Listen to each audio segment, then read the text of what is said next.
होने वाला है। तो बहुत सालों से मैं यहाँ पर इन लोगों का उत्कल समित संघ का जो पूजा होता है 8 दिन के लिए, जो भगवत पाठ होता है, भगवान जी का नाम लेके, जगन्नाथ जी का नाम लेके हम लोग सब यहाँ पे आते हैं। और आज भी प्रभु जगन्नाथ देव के बुलावे से हम लोग सब यहाँ पर आए हुए। मैं यहाँ पर ज्ञान स्वरूप जी जो जगन्नाथ जी का मेशो है, यहाँ पर श्याम जेना है, पड़ी दादा है जो पूजा का प्रेसिडेंट है, प्रधान जी है, और बहुत सारा लोग आए हुए हैं। और 8 दिन, आज से पहला दिन शुरू हुआ है और आगे वाले 8 दिन में यहाँ पर पूजा पाठ होगा, नाम संकीर्तन होगा, और साथ साथ भगवान का नाम भी लेते हुए सब इलाका का जो लोग महिला गण है, भक्त गण है, सब लोग आके जगन्नाथ जी का पूजा पाठ में शामिल होते हैं। हमको बहुत खुशी होता है। और उत्कल समिति का हर एक जो यहाँ पे मेंबर है, मैं उनका शुक्रिया अदा करना चाहती हूँ, धन्यवाद देना चाहती हूँ। उन लोगों ने हम लोगों को एक फैमिली मान के यहाँ पे बुलाते और शामिल होने का मौका देता है। नहीं, हम तो ये भगवान ने सेवा का मौका दिया है। बस उत्कल श्रमिक संघ के जितने भी सदस्य हैं उन लोगों का सेवा भाव और भक्ति से भगवान प्रसन्न होकर के उन्होंने 40 साल से ये काम कर रहे हैं। बहुत ही अद्भुत कार्य है और उनका उद्देश्य है विश्व शांति। वो बहुत ही आनंद वाला विषय है। धन्यवाद। आपका घर में क्या है वो बात है ना, जहाँ चाहे जो कर सकते हैं, सभी कुछ करने वाले वही है, उनकी लीला है। हम कुछ भी नहीं कर सकते, उनकी सेवा है। जो हमको मौका मिला ये हम हमारे पूर्वजों का कर्मों का फल है। हमको ये सेवा का मौका मिला है। ये सबुठ गोटे भल जिनस हो अलीपुर चेतलारे चेतला को ये कहीं आसा भय करते, किंतु ये चेतला अलीपुरवासी कोऑपरेशन करी ये जे पूजाटा को आज संपूर्ण रूप से 8 अधिका किसी नुहे। ये जगन्नाथ दुआ नथिले साधारणतः मुझे भावुँ बोधे पूजा हो पार ना। तेणु आशा कर जगन्नाथ दुआ रविष्य में पूजा आहरी आगू बढ़ो एवं ए अलीपुर एवं चितलार सर्वांगीन उन्नति हम। एठिकार काउंसिलर एवं मंत्री दे आर भेरी कोऑपरेटिंग। आशा करछि आमर जगन्नाथ जो प्रचार प्रसार ठीक भाव हम। आशा करछि ये पूजा एवं एठिकार जो कर्मकर्ता अच्छा एवं तांकु सेही भली साहस दिंतु ए पूजाटा को जमी आहरी माने सुचारू रूप से करियो। प्रभु जगन्नाथ प्रचार प्रसार पाई आम यही भागवत गीता पाठ पारायण आरंभ करूँ। आज 26 तारीख 39तम वर्ष में पदार्पण कर पूजा। आमर उत्कल श्रमिक संघर सभ्यवृंद कर्मकर्ता माने यही पूजा को बहुत विराट आकार कर आनीचु एवं आमर जगन्नाथ मंदिर भी ये अच्छी। प्रत्येक वर्ष आमर रथ भी टणा हुए। यही वर्ष आमर रथ टणा एवं यही वर्ष आमर जगन्नाथ पूजा भागवत पारायण आरंभ हो जाए। तेणु मुझे चाहूँगी यही वार्ता समस्त भक्तबृंद को एवं ओडिया नन ओडिया समस्ते यही प्रचार प्रसार रुहतु एवं प्रभु जगन्नाथ आशीर्वाद कृपा लाभ करूँ। जय जगन्नाथ। आज्ञा मोर मो ना श्याम सुंदर जेना उत्कल श्रमिक संघर उपसभापति। जय जगन्नाथ।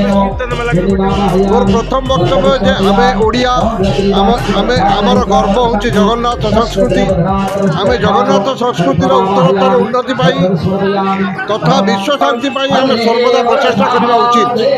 आमे सही जगन्नाथ संस्कृति को आम जो जेनेरेशन आसी संस्कार संस्कृति विषय अवगत करवा उचित। एवं आमे कलिकता महानगर में प्रवासी ओडिया हिसाब से आमे एकत्रित संगठित जगन्नाथ अनुप्रेरण आगे चलुँ। आज उत्कल श्रमिक संघ समस्त सदस्य मान मन प्राण से जगन्नाथ अनुकंपा तांकरी आस्था विश्वास को देखी आम आज उज्जीवित अनेक प्रेरणा पाइचु। जो प्रेरणा पाई आम आज गर्वित। आम चाहूँ आम जगन्नाथर प्रचार तथा प्रसार सर्वभारतीय स्तर में विश्व दरबार में प्रतिष्ठित हो।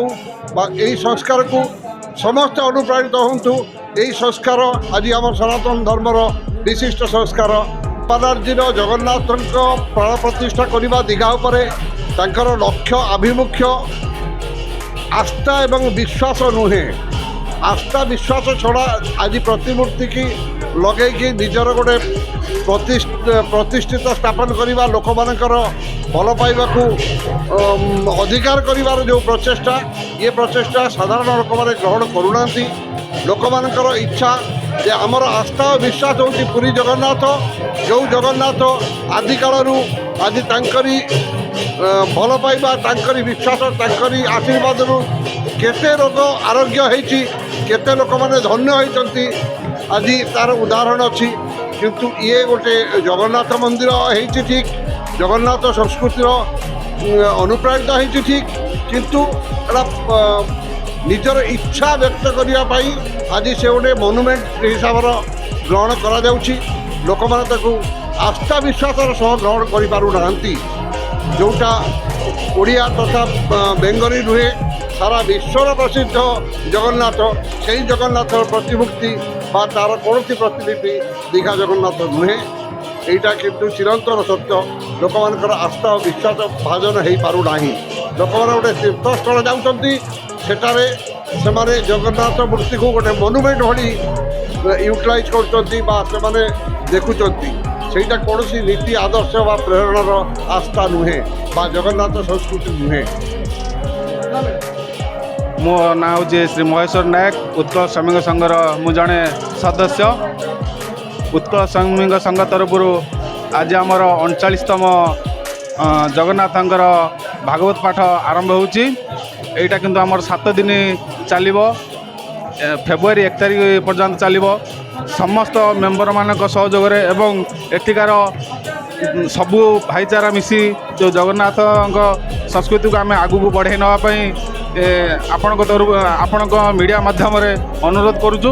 ଏଇଟାକୁ ସବୁ ମାନେ ବିଶ୍ୱବ୍ୟାପୀ যেরকম আমি উৎকল শ্রমিক সংঘ তরফରୁ অক্লান্ত পরিশ্রম করে প্রায় দীর্ঘ 1 মাস ধরে উদ্যম করে আজ আমি সপ্তাহ উদ্ঘাটন কলু। এই সপ্তাহ দীর্ঘ 7 দিন করে চালিব।